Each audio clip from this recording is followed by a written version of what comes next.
All right. In 3, 2, 1. Dude, the man, the myth, the legend, D.Rich himself with an incredible hoodie on, I might add. Holy hell. We were talking about that before. Gets me so excited to see. Dude, God, that thing is fire. God, that thing is it's crazy because I was telling you before, I don't even have that yet, and I'm so jealous of everyone that has it before I do. And it's my fucking merch. Yeah, we were talking about it, I guess, a second ago, but I can say it again. It's like a longer fit, which is, in both of our opinions, like the only way to go with hoodies. Absolutely, yeah. I'm super jealous. Yeah, it's dope. It fits really well. Yeah, I'm super, super jealous. Listen, man, dude, I'm super excited to have you on the show. Yeah, what's up, man? I've known you for a hot minute now, I feel like. For those of you guys that don't know, this guy right here is a PUBG animal. I mean, you mix in other games here and there, obviously, but mainly here recently, I've just been hearing there's a lot of PUBG scrims. Yeah. A lot of scrims. Yeah. What team are you on?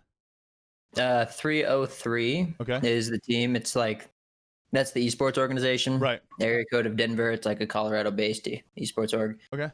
It's one of the remaining orgs in PUBG. PUBG's on the rise up again. Esports program's starting to figure it out. Cool. They're doing a better job marketing, pricing, whatever you want to call it. Right. They're doing a better job. So yeah. Actually, what is today? Thursday the 22nd. Yeah. Wednesday. Yeah. Wednesday, so this weekend, the North American qualifiers for like the final start again. So really? I scrim all the time basically with the team. But yeah. How many members are on your team? It's squads, so 3 others. Okay, cool. And we have 2 coaches. Was the entire squad new to you whenever you first joined up? So I'm the oldest member on the roster in terms of like for 303, right? Okay. But these dudes have been playing for forever. I've known them through the grapevine, right? And I've had conversation with them, played with them. So it wasn't like, a stranger, but we had never played together. So totally different dynamic still. Yeah. Right. How was that? How was going into the totally different dynamic, trying to figure out other people's game style, play style, man. all that?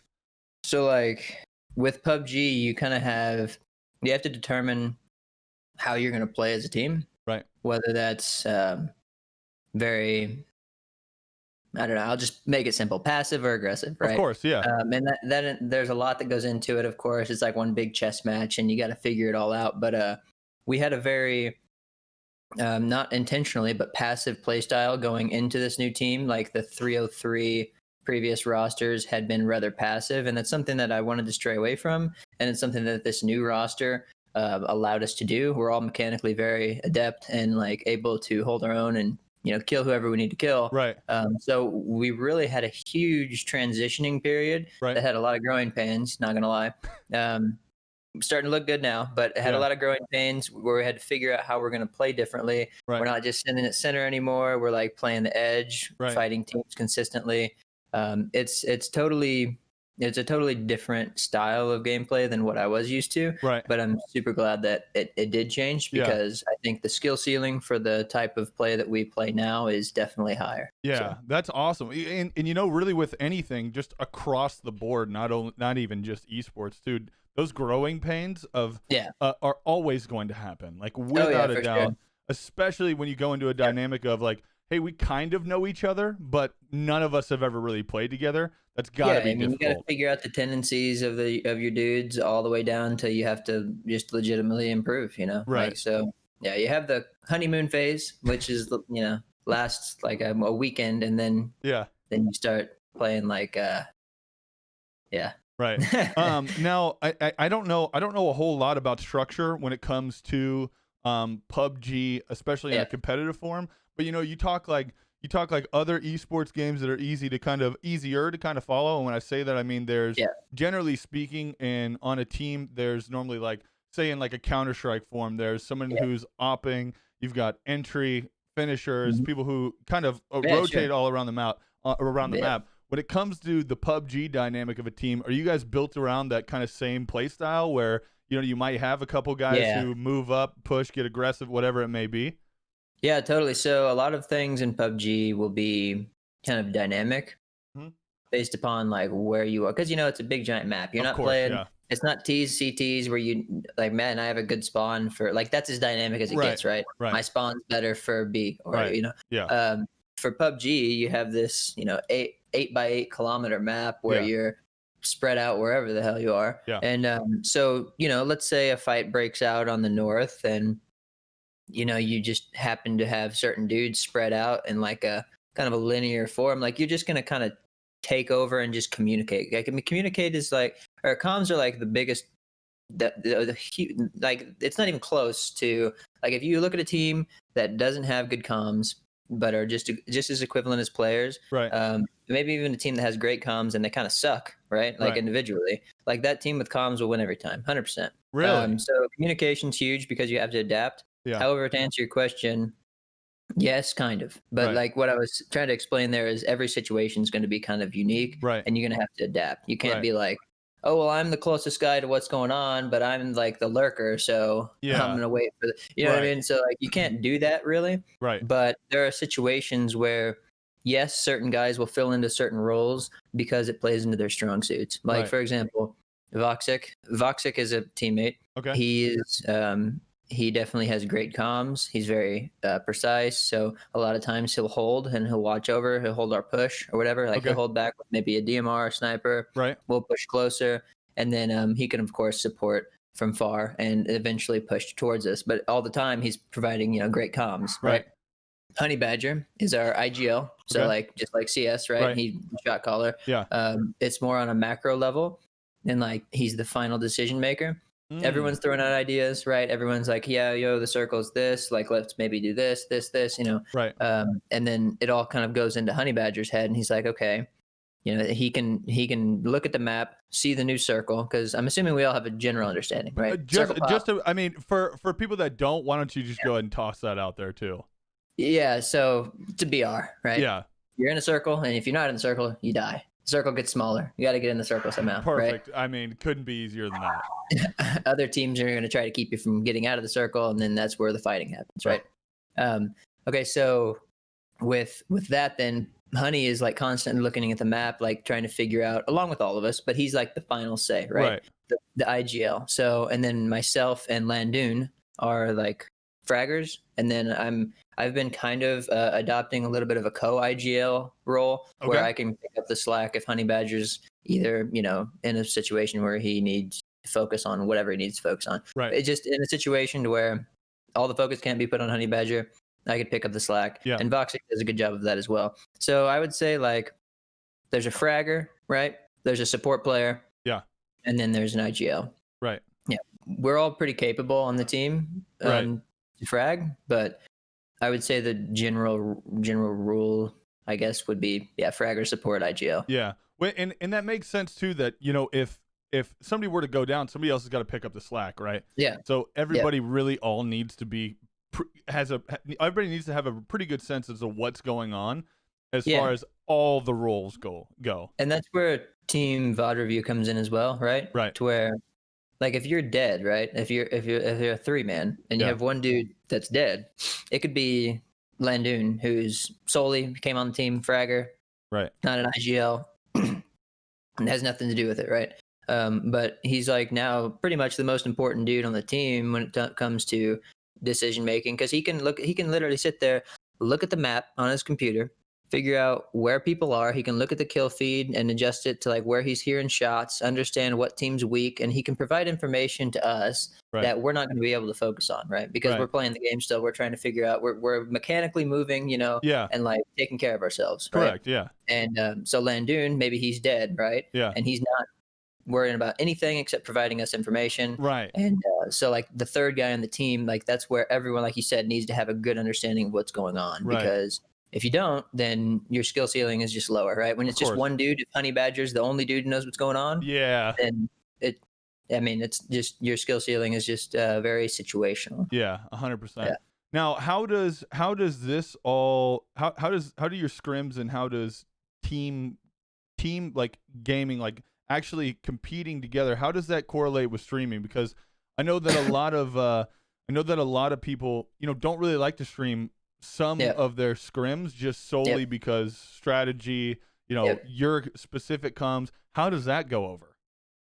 Yeah, so definitely I get it. Like certain teams don't want their comms being heard Right. for whatever reason it might be. Yeah. There was actually a time that we subbed, and like this is how serious it gets. So Navi is EU, right? Yeah, big time. And yeah, we were in the EU scrims or something, right? Okay. Before a big tournament, and we weren't in that tournament because we're NA naturally. Yeah. And we were streaming. I was streaming my personal POV, and I was the only person streaming on my team, right?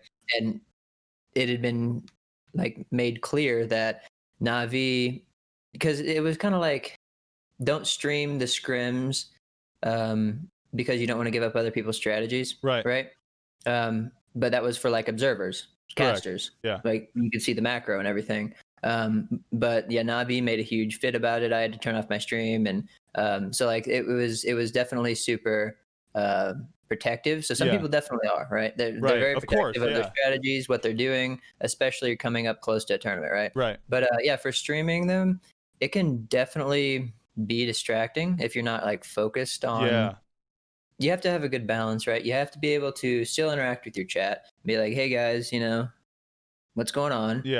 Also, I hope you guys understand, I'm not going to be able to, it's not going to be like normal pubs, right? I'm not going to be like, instead of looking at this dude and killing him, I would much rather talk to you guys, right? In a public match scenario. But right now, I'm just showing you guys kind of like what we do when we practice, right? It's not like chat interaction. It's not like, we're not going to do sub games and stuff like that. Right, of course. So you have to figure out a good balance to where you're not like looking over content. Because I have a habit, dude, like I had for a while. It's not as bad now, but I had a habit to where I'd be playing offline, like by myself, and I'd like look to the left. Dude, I do that. I still do that to this day. I'll have to literally turn off this monitor. Like it just can't be on. No, I do literally, that all the time offline. Yep. I've been playing with people and like had their streams up, right? While I wasn't streaming or anything. And I'll look over at their chat all the time. like, you know what I mean? Like it'll just, it's that streamer mentality, bro. Yeah. Of course. So you got to make sure that you're not like constantly doing that. And that's what kind of broke it for me is scrims, like definitely focusing, right? And not really caring as much about what's going on over there as much as I do care, right? But yeah, like you said, certain people hide their comms. We don't do that on a normal game, but when you hot drop, so in PUBG, really quick, we'll just take something everyone knows, military base, right? The big military base in the south of the island. People have designated drop spots for tournaments. And okay. I actually didn't know that. 16 teams, right? Okay. So 64 players, 16 teams of 4 in the competitive PUBG. That's how it works. That's the format, right? So in this North American finals coming up, right, we are contesting a team for military base. We want to drop there. Another team wants to drop there. So in scrims, the plane goes over military base and both of us jump to military base and fight each other, trying to claim the city, right? I mean, there's no ruling to it, but the idea is you beat a team enough, they stop coming back, right? Of course. Yeah. And like, then, hey, we can't win this anymore. Right. Then when it comes to tournament day, it's yours. So that's what scrims are for leading up to, kind of like disputing drop spots and whatnot. So cool. In situations like that, our entire team will mute comms because 100% the opposing team will go back into our VODs, listen to what we do, listen to how we communicate, listen to our weaknesses, blah, blah, blah, blah, and try and like orchestrate a plan off of that. So yeah, we definitely mute that. But other than that, no, we don't.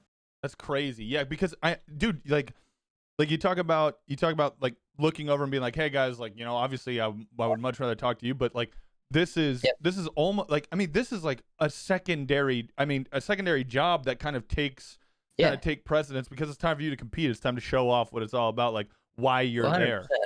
But if you just like halfway it, right? Like if you're just kind of like there and like you're also distracted, like you're not going to compete against others who they don't even stream, right? They're just grinding. They're just absolutely like locked in, like there's not a light on in their bedroom and they're just locked in. You know what I mean? 4 inches from the monitor, just looking for pixels. Dude, that's so crazy. Now, how long have you been playing competitive PUBG for? So I'm a little bit hazy on the exact time, but probably like a year and a half, 2 years. Right. And how many? You've been with multiple orgs, correct?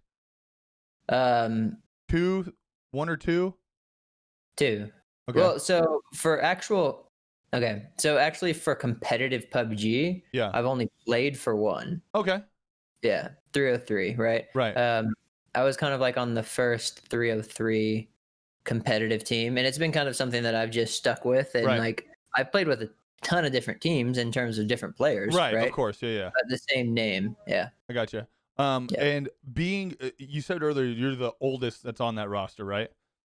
Yeah. Being the oldest on the roster, is there any like pressure to being like a leader? I know you said you've got your IGL already that's on there, but Yeah. was there any pressure for you to like actually like step up into like a leadership role and be like, hey, like almost like seniority type thing, like Yeah, sure. So that's a good question. There's a difference between an IGL and like an in-game leader, right? Right. In-game leader, Right. right? And then a captain, like an overall captain of the team. Right. The captain, kind of is the dude who he has to put his foot down when it needs to be put down, and he has to also keep team morale high. That's something that with this roster, I feel like is kind of unique.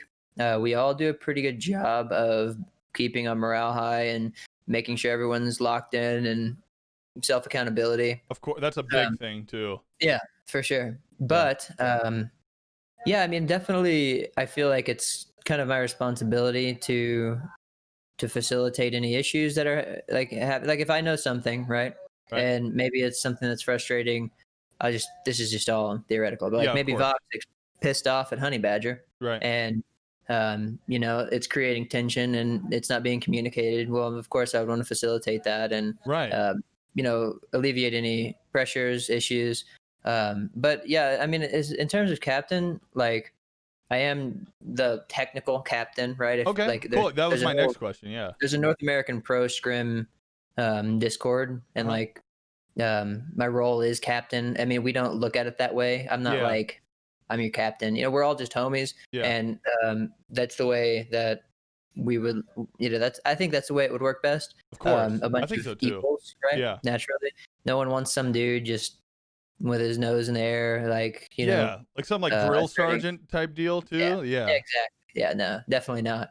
But there've been times where adversities come up, and I've expressed my opinion pretty bluntly, I guess. Right. And we all respect everything each other says, right? But oftentimes at least personally, I'll have a pretty good insight on what I feel like the issue is and how we can solve it. And that's received pretty well by everybody. And that goes with everyone. Everyone can do that. It's not just like exclusive to me. But yeah, I definitely feel like that is something important to do. Absolutely. That's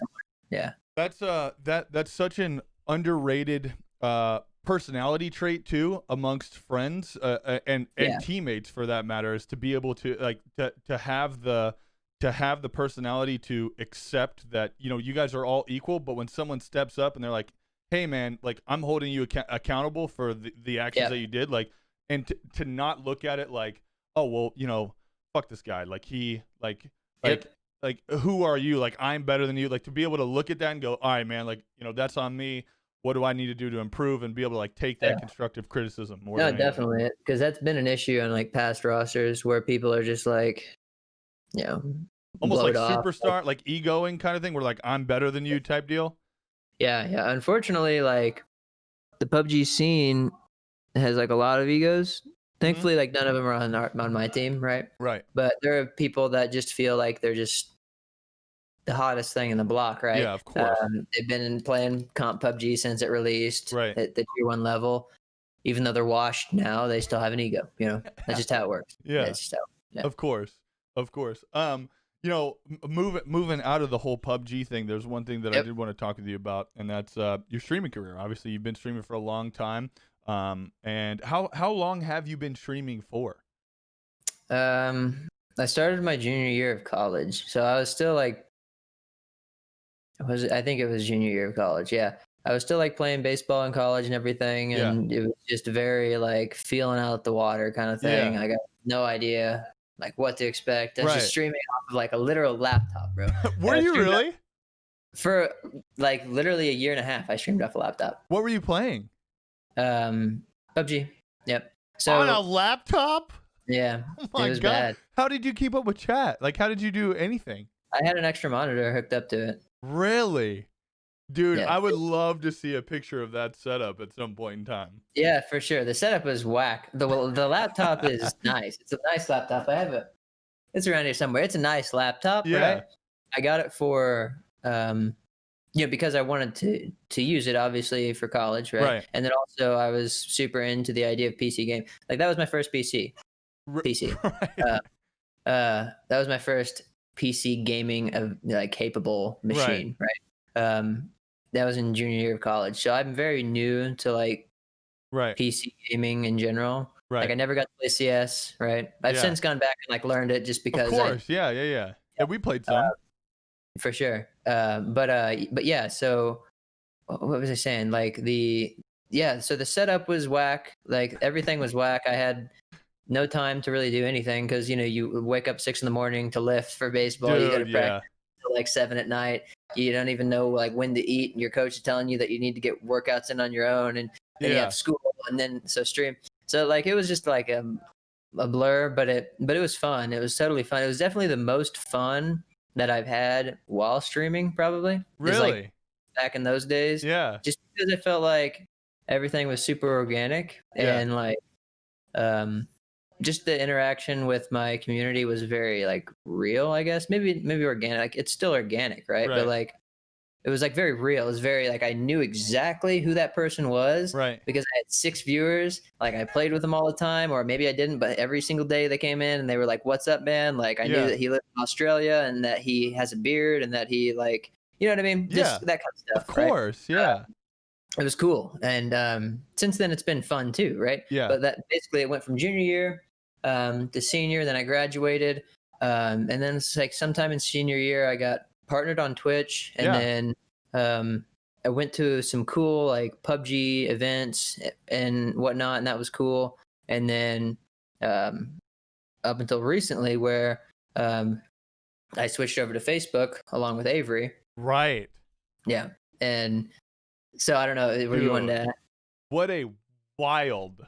Like Yeah. I've got a lot of questions with this. Yep. So obviously you're partnered on Twitch, which in the Twitch like in the people who are working towards that partnership, dude, being a partner on Twitch for a lot of people is, oh my God, it's the ultimate goal, right?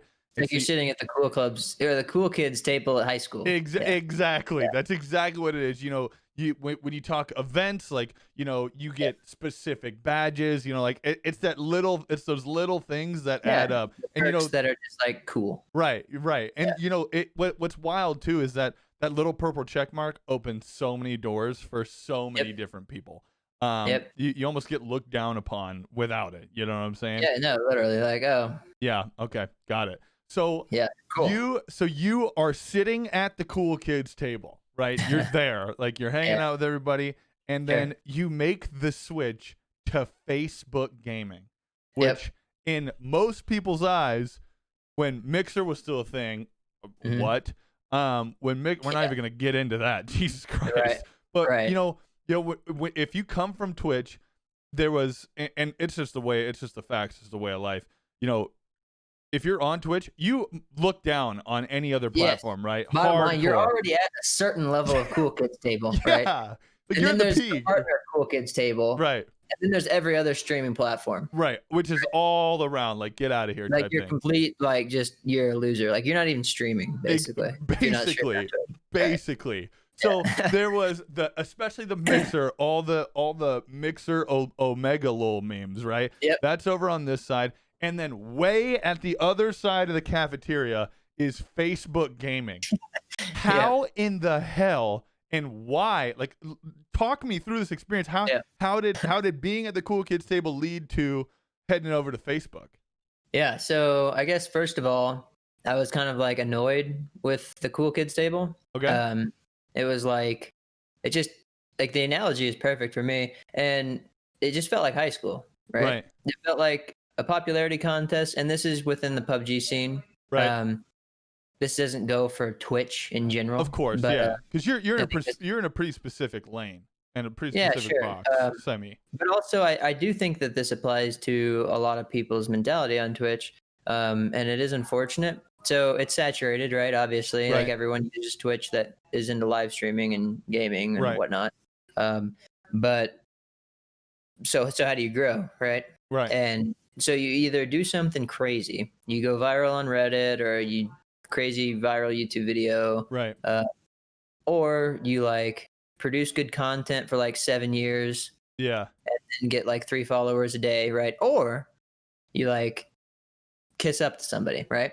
And this is something I was like witnessing. I had personal relationships that were just like thrown away because either, you know, I wasn't of use to them anymore, or they have gone on to do bigger and better things. It's just, you know, these genuine friendships that I had at the cool kids table were just like very clearly not right. And so then I kind of just understood, like, at least in my lane, as you said, that I'm seeing like the trend of these people who are being successful, right? And absolutely nothing against them. This is not like a shot at anybody that's being successful. They're hustling, they're networking, they're using their resources, right? Doing what they need to do to improve their self, their channel. But one thing for sure is that there's always someone out there that is willing to do anything to get to the top, right?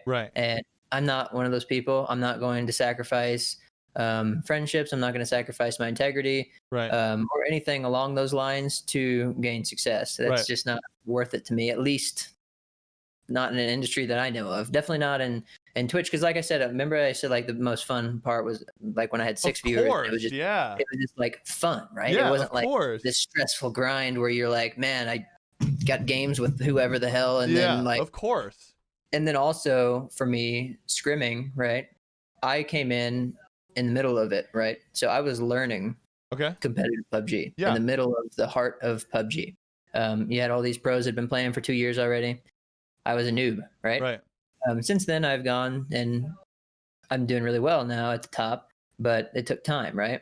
And so one thing was that no one really wants, like, you can't play with anybody, right? Like when you're scrimming, you're playing with your team, bottom line. And so, you know, I'm watching, simply because of my availability, I'm watching certain friends, like, this is hard to explain, but like they don't care anymore, right? And like I said, I noticed like certain trends in the community at the cool kids table that I just didn't jive with. I didn't find very attractive, and I didn't really want to be a part of it. And I came to the point where I didn't care about the purple badge. Like I looked at what it was really doing for me, and you can get into cool, like the partner lounge, right?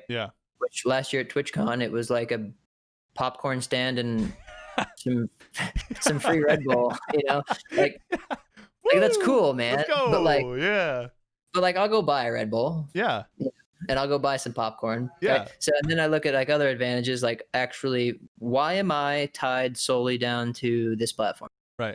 Is it simply because they're a monopoly and they can do that? Yes. Literally, yes.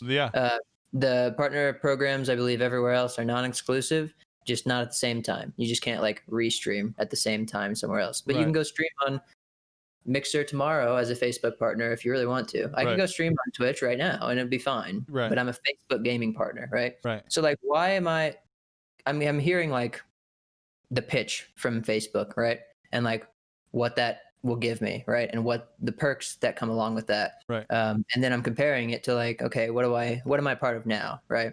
It was definitely hard for me because it was something I worked for a long time. Like you said, it's just work and work and work for a partner, right? And then you finally get that email and you're like, nice, like feels really good. But then, like I said, I kind of started to get annoyed with the people that were a part of it. I kind of like started weighing my options with like, you know, I'm graduated college.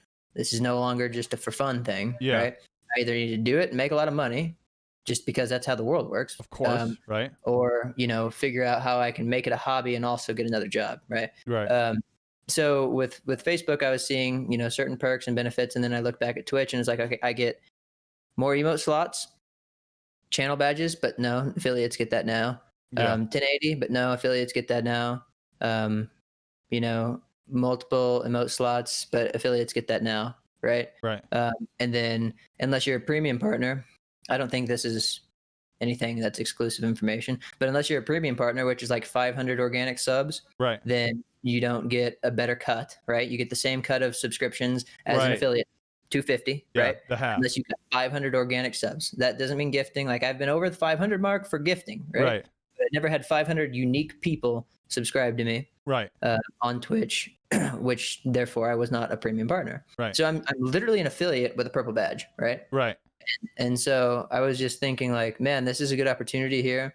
I'm looking at Facebook's numbers, and you know, I talked to Avery and his agent about like what do you think, you know? Yeah. And he was able to give me some numbers, some ideas of like, hey man, like this is what to expect in the coming years. This is how much money Facebook's putting into this. Like they're serious about it.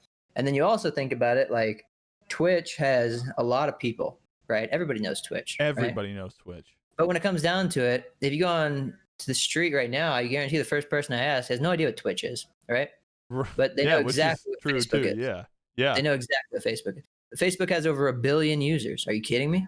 Like Twitch is like what? Yeah. A couple hundred. I don't know. You're probably right. A couple hundred million, probably. Yeah, something. I don't know. I don't even know. Maybe not even that much. Yeah. It is Amazon, right? They're a big dog, but Facebook already has people in their system, right?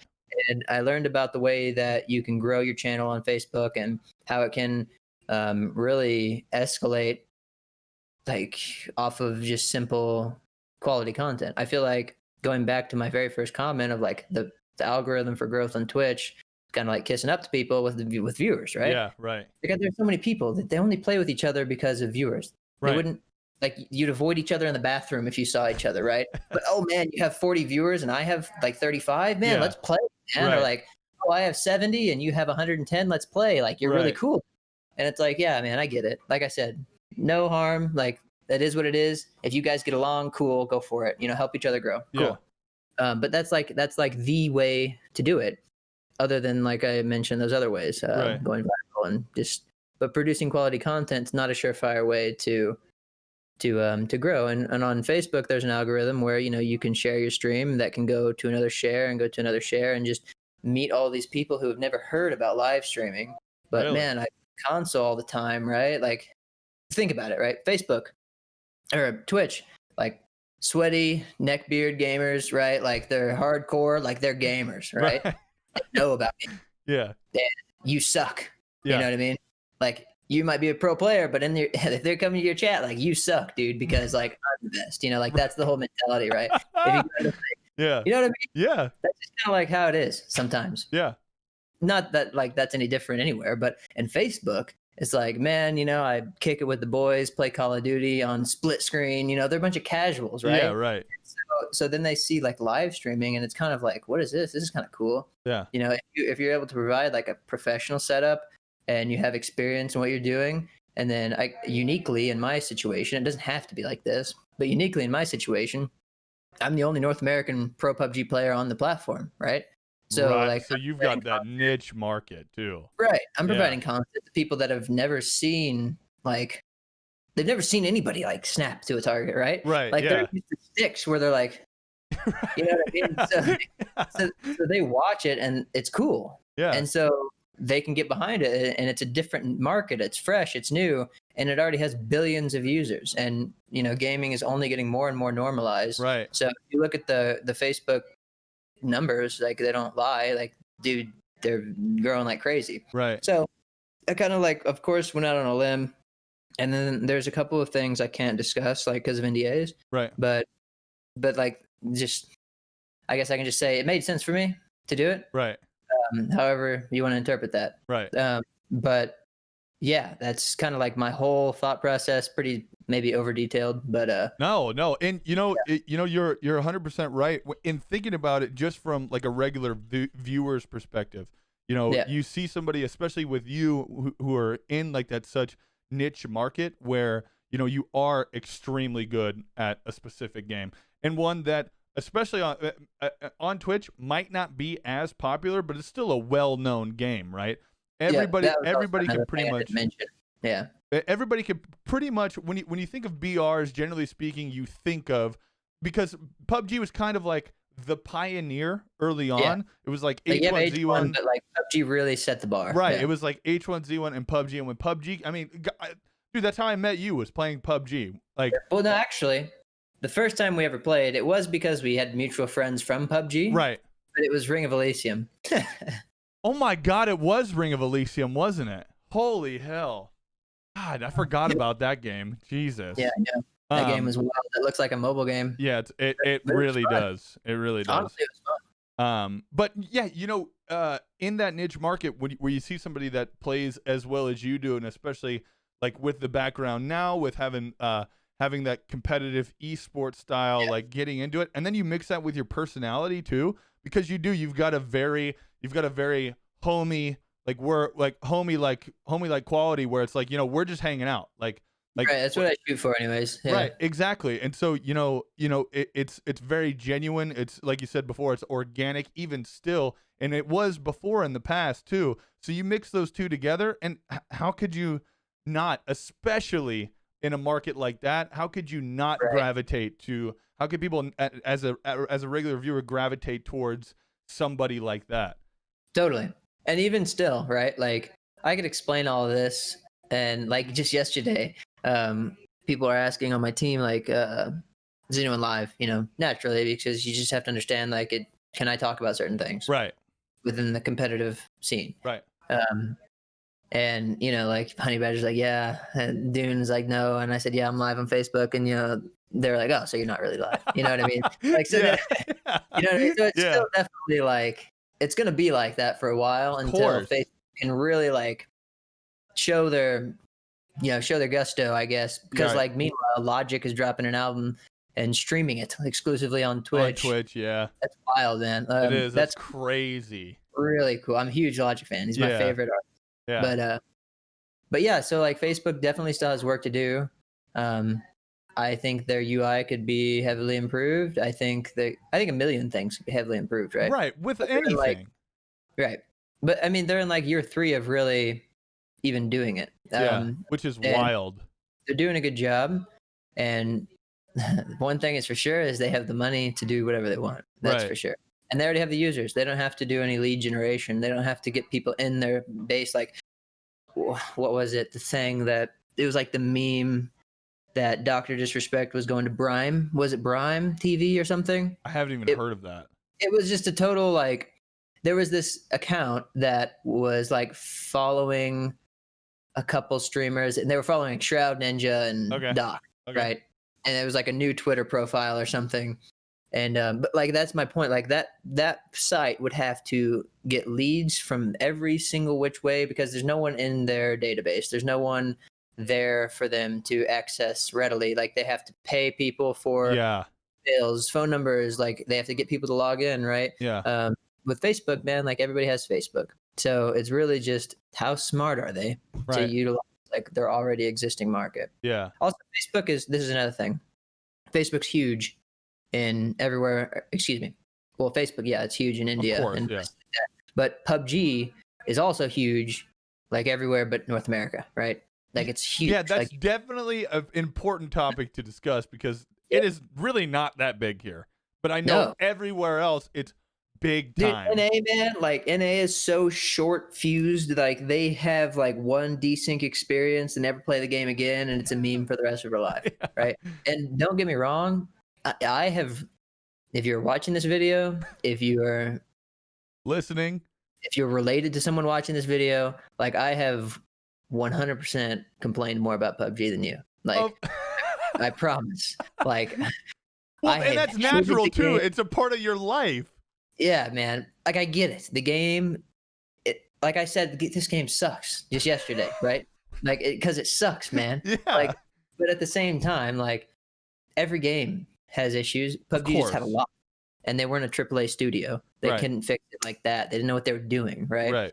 But if you look at a before and after of like first PUBG and now PUBG, it's wild. Like, it's a different game. Of course. So they've done a good job, and I know that they have been totally clueless along the way a lot of times, but they finally seem to have a good thing going with their team, development, marketing, etc.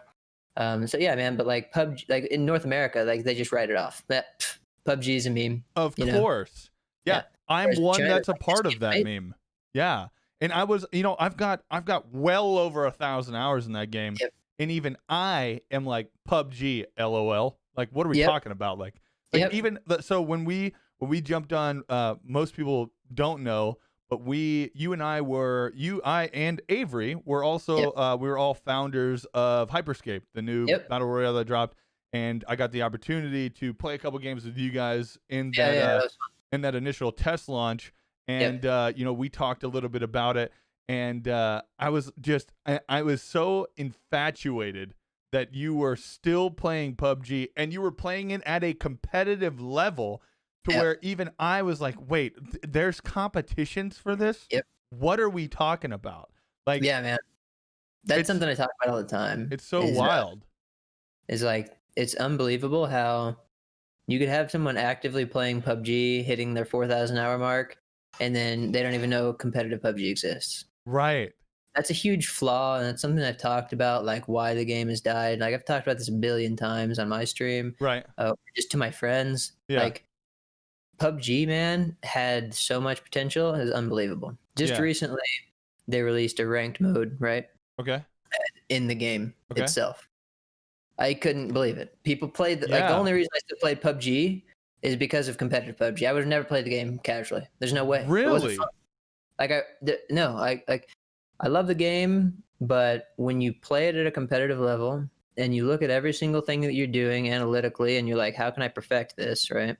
And then you go play this broken, casual, like boring game that nobody takes seriously. Right. There's no incentive to win. There's no, like, I could suck at League of Legends. Yeah. And I am still shooting for gold, right? Of course, like, I'm playing ranked every day. I know I suck, but man, if I get gold at the end of the season, like that's awesome. Yeah. It gives me something to play for, right? Right, of course.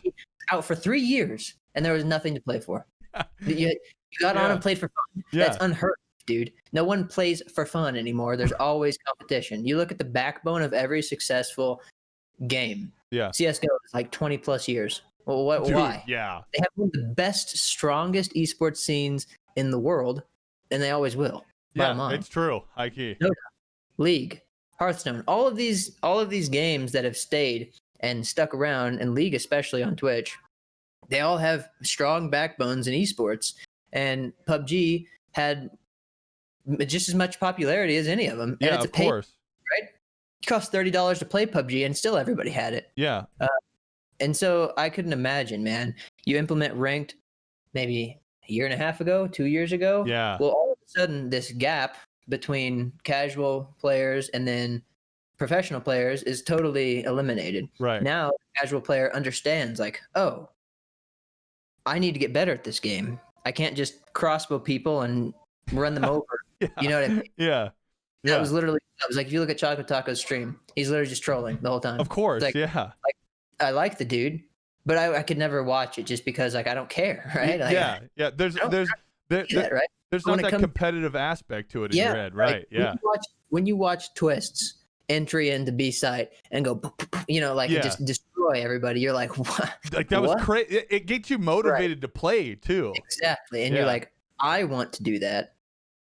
I noticed that he did this right before he went in, and then he like flashed the back sight or whatever because he knew this was going to happen. I can implement all of this into my own games. So there's that relatability. There's no relatability with PUBG competitive and PUBG casual, at least not until very recently with ranked mode coming out. Right. Ranked mode has been super positively received by the community. Naturally, imagine, right? Imagine playing something being positively received. So, all of a sudden this gap is coming to a close, but it's too late, right? Like you're only dealing with this much of the player base that you started with. Right. If you were like, when you had the player base like this, you implement a ranked mode, it'd be one of the big, it would 100% be one of the biggest esports in esports because there's no other esport like it, especially for its time. 16 organizations on the same team looks like a damn Olympic stage. It does. You got like FaZe, Na'Vi, just the coolest orgs, all competing for however much money, right? Because like the amount of skin sales that they get on that game is unreal. And like this, like even today, I can imagine back then, right? It would be like a Dota funded kind of 100%, thing. yeah. And then people would understand like what's going on. You Yeah. have someone with 6,000 hours watch competitive PUBG, and they're like, why are they doing that? Like, why is he hiding? Like, why is he camping? It's like, well, maybe because the dude on the other side of the damn map by 800 meters away is going to take his head off if he plays like you do, right? Like, there's just there's no understanding of what's going on. Why are they rotating all the way around the map? Like, what's going on? So there's no understanding from casual player base, and it's hard. How crazy is it that how crazy is it that we're talking like a year and a half that they missed that window, and they could without question be the biggest, if not one of the biggest esports games out there. Because what's crazy too is one of the first times I ever saw you was at a DreamHack in Dallas. Was it Dallas or Austin? Yeah, but no. Yeah. See, it was I saw you for the first time at DreamHack. Let's just say it's Austin, and then we met for the first time and hung out at PAX South in San Antonio. Which, by the way, is not for me. It's not for. Totally sweet, man. Yeah.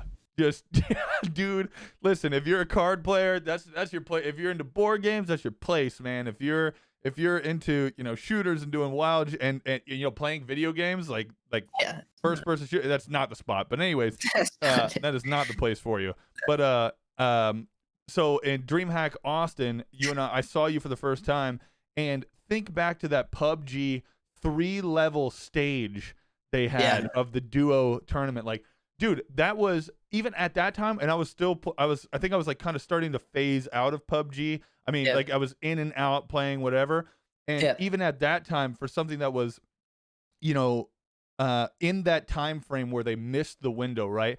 Think about how crazy that was at that time with a three story like triple decker. Dude, that was crazy. No one was doing that. That was so wild. And then to host, and then to have Shroud Doc be their like spokesman, whatever, for that thing. Like, dude, that was I can't imagine what it'd be like right now if comp was a thing then. Because think about how many people got excited about seeing actual competitive PUBG for the first time on the big quote big stage. Like, that was wild. Man. In 2018, the first PGI, which was like the international, like the World Series, right? Okay. They had Shroud, Doc, and Ninja all fly all the way to Berlin. I remember that. Yeah. Yeah. I mean, the game was huge, bro. Yeah. Everyone was playing it for forever. Like that game lasted so long. It did. Unreal, right? Like Battlefield comes out, Shroud plays it for a week, and then it's gone, right? Literally. PUBG is literally. You and I jumped on Battlefield for a day, and it was done. Literally a day. Like, literally, bro. Entire year of development goes into this game. Shroud plays for a day. See ya. Yeah, see ya. Later. PUBG stuck, dude. There's something about it, right? Right. But they didn't even have a marketing team, I guess. I don't even know what was going on. Like, you can invite the biggest streamers and spend all your big money, on events, right? But if no one knows the event's going on, like, sorry, like, it doesn't matter, right? Yeah. Like, there wasn't a tab. When you look, like CSGO, a major comes on, 300,000 people. Right? Easily. Yeah. Because, like, you open the game and then, boom, here's this live stream, like, watch, the Boston Major, and then it's like, okay, sure. Yeah, of course I'm going to watch this. It lets people know, like, hey, this is here. We run these events. Like, there's a entire pro scene for this game that you're playing. Check it out, right? Yeah. And like I said, ranked mode, give people an incentive to play and get better. There was no incentive to play or get better. It was just an incentive to have fun. Right. To promote it, right? Like, I think promoting it's the biggest thing too. Yeah, like, hello. So you've already introduced ranked mode. People can understand your game now. Right. Well, then you got to promote it, and then you just have to have quality production. And then it's like, okay, well, you're good. Like, you literally did it. You made it one of the biggest games in the world, and now you also provided a good esports scene, which can provide longevity to your game. But instead, no. What do you think? What do you think PUBG needs right now in its current state to maybe bring it back, revive it a little bit? What do you think they can do? Like, what I would have said is what they are doing right now, which is good. Okay. What are they doing right now? they're doing like what they're doing right now is like, so it's kind of cool. If you open up PUBG, right, you go to there's an esports tab now, right? Okay. And that's good, right? Yeah. Esports tab, you click on that, you click on teams, you can see my face on what? the game. It's kind of cool, yeah. Dude, hang on. Okay, yeah, I gotta look that up. Basically, there are 4. So take it back one sec. There was supposed to be a LAN, right? Okay. And then COVID. Okay. Of course. COVID Yeah. happened. God. So no LAN. So what they did instead was they broke it down into 4 different regions: the Oceanic region, the North American region, the European region, and the Asian region. Okay. So each region has like $200,000 prize pool for this tournament, and this is coming up on the second one. The first one was like a month ago, right? And then so there's a series of qualifiers that you go through. You qualify for this tournament. It's called it's called PGC, PUBG Global Championship. Okay. And so, you know, obviously you make it in there, like you have the teams, like there's still a relevant enough scene to have players that are top tier, right? The game is still like 3rd on Steam. It's just that no one cares to watch it anymore. Right, yeah. Wonder why? Because we've seen Choco Taco crossbow the same dude. Like we've seen the same stream sniper land on Choco Taco. Yeah. Like jump up and down, and then Choco pans him, and then he dies. Like we've seen that, right? That's gone. We understand that now. That meme's dead. That meme is gone. Yeah. Right. So instead, what do we have? Nothing. Right. But now we finally do. So they have an esports tab. They have all the teams on there. They have this thing called the Pick'em Challenge, which I think is really, really genius. Okay. So you get 1 ticket, right? So you get tickets, right? Pick them. Think about it. Okay. You're picking the team that you think will win, right? Okay. So you can get up to like 5 tickets or something. You get a ticket for going to the stream whenever the global championship starts, right? So obviously that gets someone there. Incentivize. It's a call to action of like, we need to get you into the stream. Here's how we're going to do it. We're going to incentivize you with a ticket. Okay. You can then use that ticket to vote for FaZe or something. Like I think FaZe is going to win, so I'm going to vote for them. It'll show you how many votes each team has, and then if you get it right, you get these awesome skins, right? Like really cool skins. Okay. Tight. And then they also implemented a little live banner when it is live on the front page. It's not in your face enough, and as far as I'm concerned, it's on that little banner to the top left. It needs to be bigger, in my opinion. But it also has a little like recording symbol on the esports tab when the game. So it's only done that once, right? Because I said PGC happened once already. Yeah. There's PGC 1 and then PGC 2 is coming up. And so that's what I would have suggested them to do is implement like a link system that takes you to the stream, or at least somehow. And then incentivize, of course. Yeah, I mean, if as somebody who plays the game either casually or competitively, dude, you know what gets people going? Free shit. Skins. Like skins. Like, dude, you're gonna give free exclusive skins, and all I have to do is click on your stream and then get a vote, like cast my vote. Like, dude, how simple. And then it's exciting, right? Yeah, of course. Like, they're like, I voted for FaZe. I hope they win. So I'm gonna watch them. Yeah, I want to watch them. I'm gonna get excited, and if they win, man, it's my favorite team now. You know, or like, man, okay, you know, whoever the hell won, like Navi won. I've said that name again, but Navi won, so now I'm gonna root for Navi in the future. It's gonna make me come back for next time, and then, you know, so it's like it's smart, right? Yeah, and there's so many different. There's been an uptrend in numbers, which is good. We just need to like get more people to understand it and like see it, because I didn't even know it's there. Like I said, some dude with 4,000 hours has no idea competitive PUBG exists. That's of course. That is how crazy is that? Yeah. That's such a wild thing to think about too. That somebody that has devoted that much in-game time has no clue as to what's going on. Oops. Yeah, that's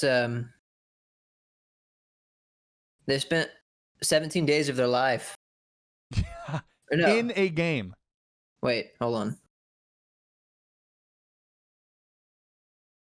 No, I'm sorry. 166 days. 166 4,000 days. 4,000 hours is 166 days. In game and has no idea. Right. Could you imagine? Like that's actually insane, man. That's so wild. One thing that I did want to kind of go back on and touch on was obviously we talked about it, your translation from Twitch to Facebook. And one thing that I think a lot of people are curious about, because there is that same mentality when you talk about moving platforms. Like, it's a scary thing, especially if you've built up a community, especially if you've worked, you've put everything up until that point into your channel, blood, sweat, and tears. And there might be people out there that are listening or watching that are maybe in that same boat where they're sick of the oversaturation. They want to try something new, whatever it may be. And a lot of people's fear is moving from one platform to the other. Without a question, you're going to lose a big chunk of your community, because especially on the Twitch side of things, because it is so, if you're pro Twitch, it's Twitch or nothing else. Yeah, it's literally it, bro. You have 5 t-shirts, you have a backpack, a hat, a water bottle, it's Twitch. I'm not You've leaving. completely bought into the monopoly. Right. I am not leaving. I might love you as a content creator and a streamer and a competitive player, but sorry, dude, like, their UI sucks. I'm not going. Yeah, man. The dude with like the most hardcore fan base, Shroud, right? Like the dude, fraction of what he would get on Twitch, right? And that's just whether it's people forgetting or people that are too lazy or just don't care, right? Like, I'm not gonna leave Twitch because it's. And think about how minor of, like, and I think about that too, where I'm like, I wouldn't do that, but like, when you put it into perspective, dude, we're talking, you have to click a different button to watch the person, or literally just type in F on your keyboard in a Google search bar and Facebook will come up. Like, how insane is that? Like, how crazy is that? But one of the things that I wanted to ask you was that a fear in moving from Twitch to Facebook? Like, did you like consult with maybe like mods or people that you were close to in the channel and being like, hey man, like, I'm thinking about making this move. Either what do you think, or do you think you'll maybe come through like that? Like, what was going on in your head? Yeah. So, I didn't really notify too many people. Okay. Why? Well, so like I did. Okay. So like for a brief period of time, like I didn't even tweet about it. Right. I didn't tweet like, hey, I'm going to Facebook now. Really? Yeah, because like you said, people don't care, right? People don't. That's true. Right? Yeah. So I'm thinking about it and I'm like, yeah, I mean, I could do that, right? And then, I put in my Discord like, hey guys, just in case you wanted to know, I'm going to still be streaming on Twitch like periodically, but primarily Facebook's going to be my home now. So this is where to find me, basically. Put that in my Discord. I told people that were close to me. People knew. They kind of just kind of knew, I guess. I talked about it on my stream on Twitch. Okay. About a week before I moved. Frequently, right? So it let a decent bit of people, the regulars, know, right? Right. But I didn't make any like big post about it. I obviously have Avery, right? Yeah. She's someone I can talk to and consult with. Right. Because she's doing the exact same thing, actually. Yeah. So for everybody that doesn't know, that's your fiance now, dude. Congrats on that. Thanks. High key, congrats on that. That's awesome. You. Yeah, man. That's Appreciate awesome. It. Yeah. So Avery is a streamer as well, right? So I don't need to like really consult with a mod. Like, hey man, do you think this is a good idea? Yeah. Like, I just talk to Avery about it, right? I can talk to the agent about it. I can like do my own math. Yeah. But yeah, man, like it was definitely a risk, right? Like I knew that people aren't gonna go to Twitter to go to Facebook, right? Like, first of all, I'm not relevant enough of a streamer. Like, there are gonna be people that like me, right? Yeah. Like, people that like me and I like them, and we're friends, and they're gonna go watch on Facebook, right? But like Dragonfire 27, right? Yeah, he might be in my chat all the time, dude. But the dude doesn't care enough about me. Right. To watch Facebook, Dylan. Right. Of course. Like, he's just gonna go watch one of the 15 other people he watches on Twitch. Yeah. Bottom line. Yeah. Maybe eventually he's like, man, I miss Dylan. I saw this tweet or something. I'm gonna go check it out. Yeah. But like, yeah. So it wasn't like super stressful for me to make everyone make sure they know, because I wanted to avoid like being annoying, right? Or being pushy. Yeah. And it's not, right? I'm not saying it's annoying, but it's just something I kind of like you said, like you're going to lose a lot of your fan base, right? Yeah. But it was something that I was aware, like I'm still going to stream on Twitch every now and then, right? Yeah. And I can get people the the heads up when I do that. And then I can let it just happen naturally and start working on Facebook growth. Yeah. And so, yeah, that was just my thought process. I didn't really consult. Is there a big difference in the way that you would grow your Facebook community as opposed to Twitch, or is it kind of along the same lines? Yeah, so obviously, like, there are a million groups in Facebook, right? Like, there's like 55 North American PUBG groups, right? Okay. There's just a bunch of groups. Yeah. And so some groups can, that like they're cool with like putting your channel in there and whatnot, and kind of promoting like your own like self promotion, but it's cool, right? But one thing they are cool with is like, let's say Jim Bob, who's just found my stream on Facebook, is like, man, this is cool. I'm gonna share it to this group that I'm in, or this group that I'm in, and so he shares your stream, right? And like I said, the saturation is not comparable, right? Like, he shares the stream, dude. This guy's playing professional PUBG, like, what is this? Like, he could do that if he wanted to, right? And then all of a sudden these 35,000 people in this group see, oh, okay, I'm gonna click on it. Maybe they click off of it in 3 seconds, but there's the fact that the ability is there, the ability for a viewer to do that. Also just share it to his timeline, right? And so all of the people that follow Jim Bob sees it. And they go on to share it themselves if they like it, or they become a viewer for a couple of days. Then they share it to a group that they're in. And so the shareability allows for exponential growth. Because, like I said, it's a platform with millions and millions and millions of people that are in your target market. So that's wild. Just like you're just this ghost on page 58 of Twitch. Yeah, like, that's the biggest thing, man. Yeah, man. Like, Twitch is hard, dude. Twitch is hard. Yeah, that's crazy. As far as growth, obviously you're basically starting over right off the rip, day one, first stream on. What were you nervous going into it? Like, how, walk me through the feelings of what was happening. Yeah, so part of the deal also was like, Facebook's gonna automatically partner me, right? I'm gonna be partnered coming on, like, that's part of the deal, right? Okay, you're giving up this partnership, we're gonna make up for it, kind of. Everything that was in the contract, right? Or even if there was a contract, let's just say an agreement, right? Just my decision and giving them the thumbs up, right? Like, there were things that were in it for me, obviously. Of course. Why would you move? Yeah. Like, what are we talking about? Why would you put that risk on yourself? Yeah, of course. So I was automatically partnered, and then the first like 2 or 3, they promote your stream. Okay. Right. And so you get an influx of people that can see you for the first time. So that kind of like jumpstarts your little community. Get the eyes there and then show what you're about and see who stays. For the first time on a page no one's ever seen. And you're just like having to do Twitch. Right. So they helped me out there. I got it was like the first stream, their promotion put me to like 400 viewers, right? Okay. The first stream. And then you'd get follows and likes and whatnot. And so then you have a starting grounds, and then you just go from there. I mean, it's literally just, there are ways to do it. Of course. I don't, like, it's kind of nitty gritty stuff. Right. Of course. But, there's ways to do it that are unique to Facebook and, not the same as Twitch. But yeah, man, it's similar, Overall, you think making the switch, are you in a better place? Are you happier? Are you, because I know, and I don't know you personally in this aspect, but working so hard for something on Twitch can be a mental stress, right? Constantly trying to do things like, and has making the switch from Twitch to Facebook like lighten things up? Still about the same? What are we like? Where are you at in your mental space? So with the switch, it's been a lot less stressful. I don't know why.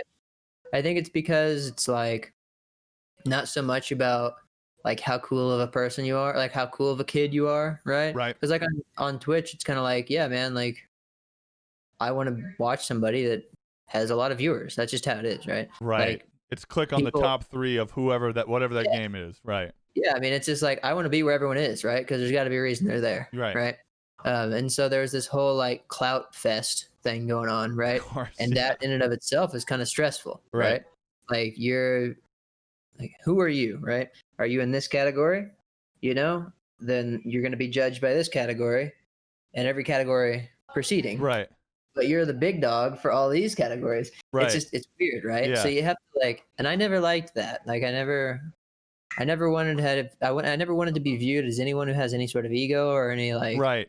I don't know, better channel. Like people view it as like you're like literally a cooler person. Yeah. If you have more viewers, right? Right. I get it. That's the goal. Of course.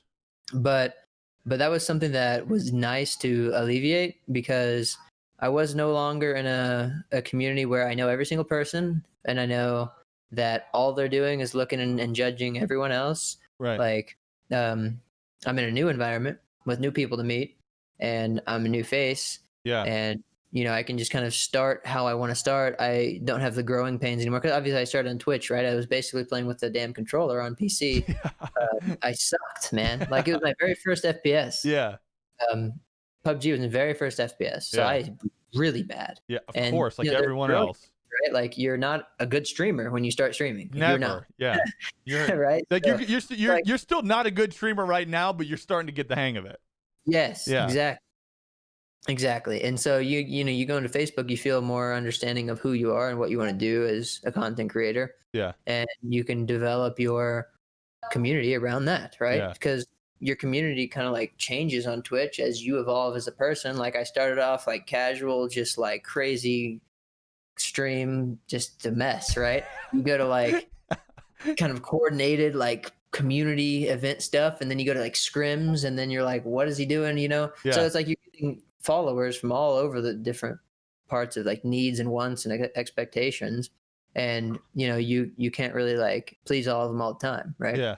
So whenever you can like start over in a community and really have your base of people that know and like they know what to expect of you, and you know you are understanding of like what you can give to them, and I don't know, it's just easier, I guess. Yeah, like, right. I don't have to simultaneously run a community night while scrimming and playing pubs while also playing variety games. You know what I mean? Yeah. Yeah, but no, I mean I definitely miss Twitch, right? Like I miss the people on Twitch. Like I don't miss the purple and black UI, right? Like it's not what I miss, right? But I miss like the people, you know? Yeah. I miss like jumping on, seeing who's on the left-hand side of the live and seeing like, oh, if he wants to play or whatever, you know, like you know, just hanging out, being in people's chats, stuff like that. Yeah. It's fun, right? You get used to the language of Twitch, right? Of course. Kappa, Omega, Lol, like Pog Champs, like that, you know? Like it's your home, right? Of course. Like I have no animosity towards Twitch, right? Yeah. I love Twitch. I think it's awesome. Yeah. But for a streamer, it became kind of like a toxic environment. Right. Maybe solely uniquely to me, right? Yeah. Just kind of like the people I was around. Yeah. I guarantee you it's not that all the time. And it's not, and I think that's one thing to point out too, is, you know, you miss certain things about it, but you know, because there is that portion of the people that are out there that are truly genuine, that are truly good to be around. It's hype whenever you see them, either you know, growing, whatever they may be doing. It's always hype to see them. But I think it is important to touch on the fact that, you know, it's not all sunshine and dandelions. You know what I'm saying? The overwhelming majority of things that are going on are negative. And you know, like I said, that may be specific to your group. It's not. It's specific to a lot of people, man. Yeah, for sure. Like without a doubt, it's specific to a lot of people. And you know, part of that, and I'm not afraid to say it's in my life too. And you know, there's a big reason why I don't play with anybody.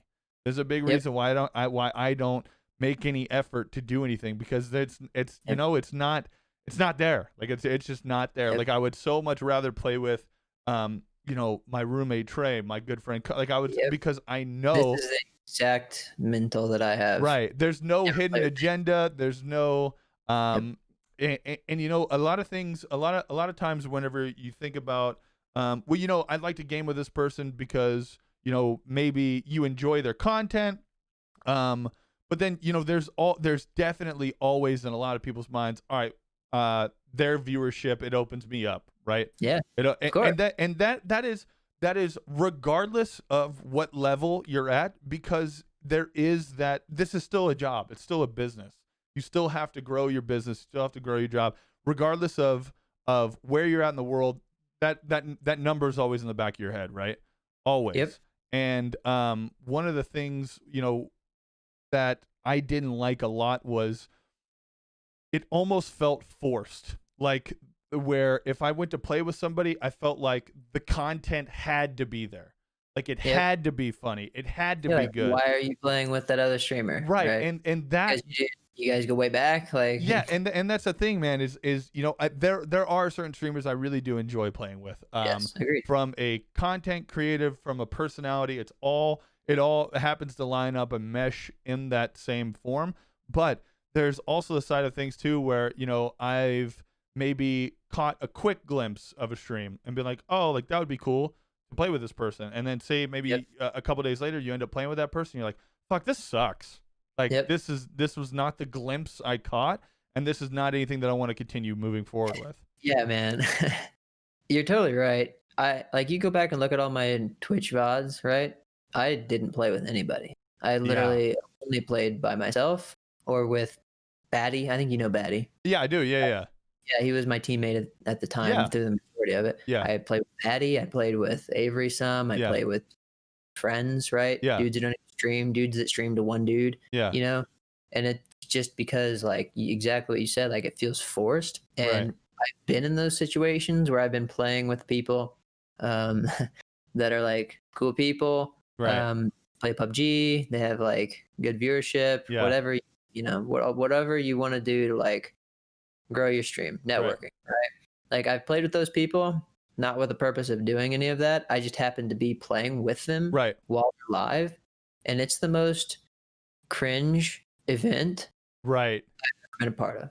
Yeah. Like, it doesn't feel real. I am not enjoying it. I'm like, this is stupid, right? Like, it's almost like a chore where you're like, God, I just have to do this.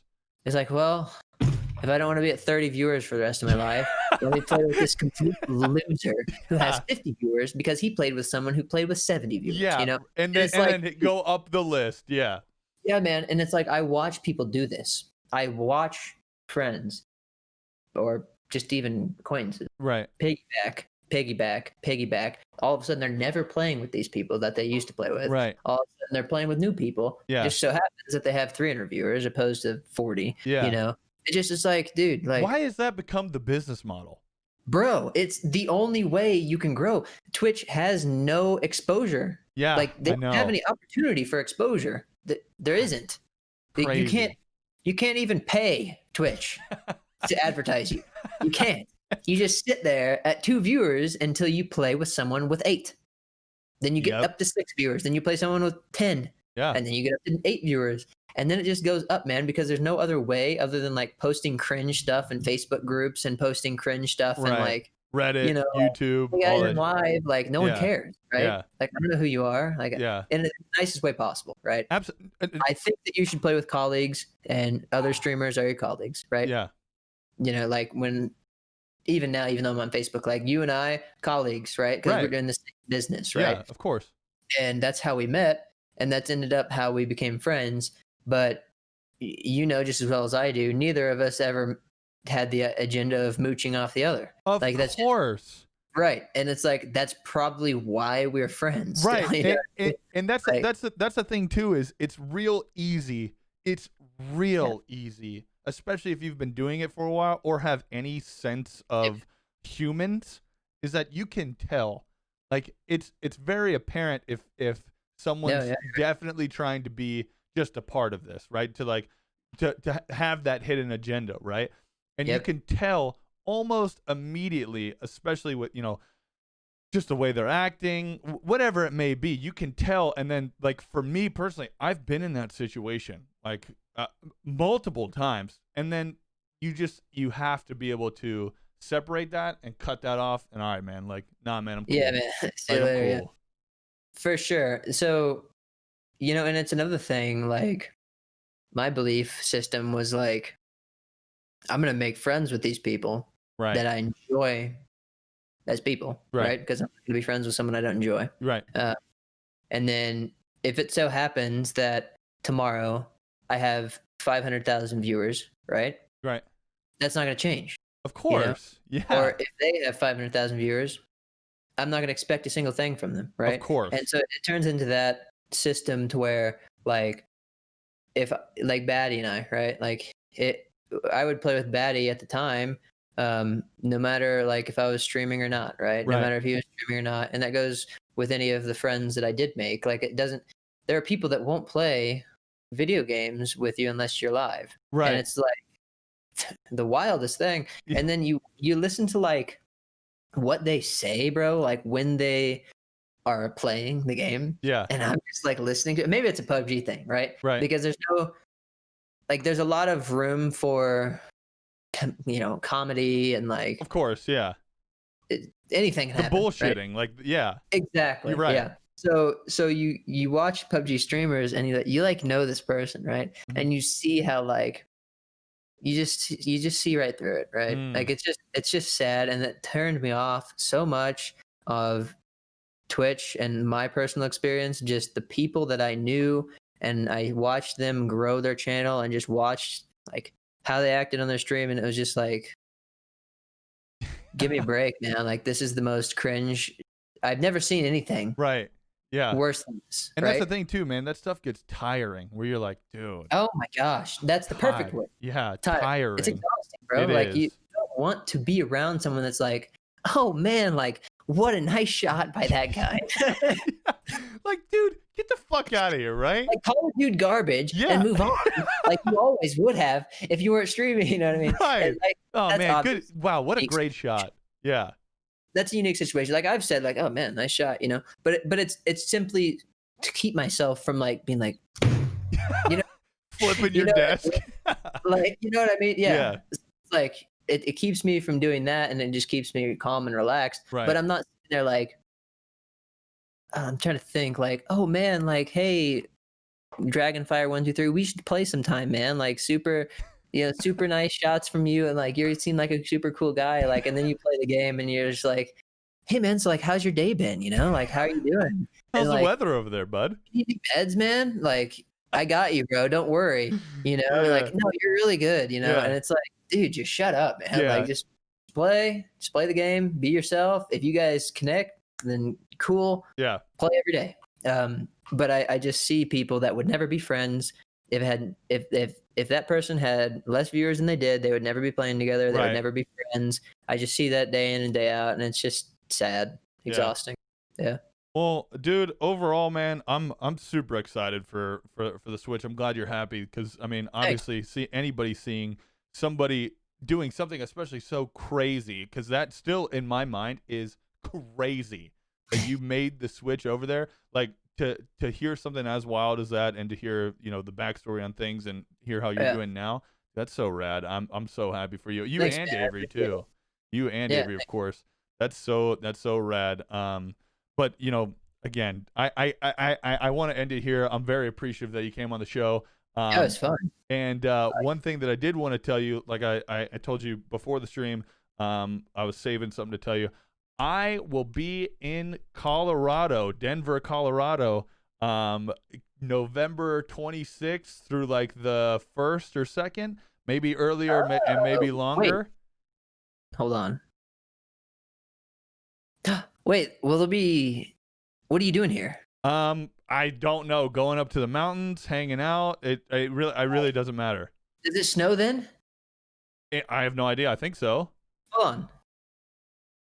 I mean, okay. First, I guess I should ask: do you have any interest in skiing or snowboarding? Of course, yeah. Of course. So, dude, that's sick, man. Okay, so let's see. Wait.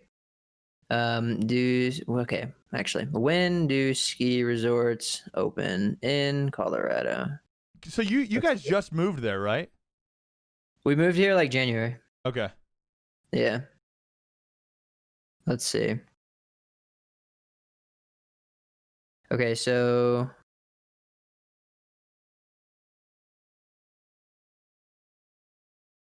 Okay.